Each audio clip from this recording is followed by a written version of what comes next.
E já estamos fazendo, cortando o espelho e o pisante, todas as peças que vão no meio, aí está, botando na riscadeira,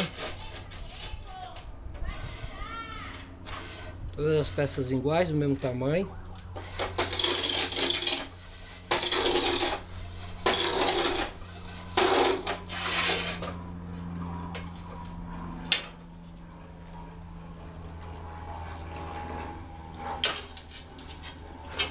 Aí, beleza.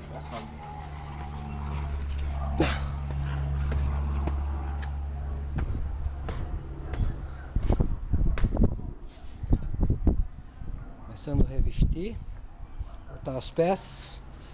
Vou fazer aqui, fazer uma proteção para essa parede aqui.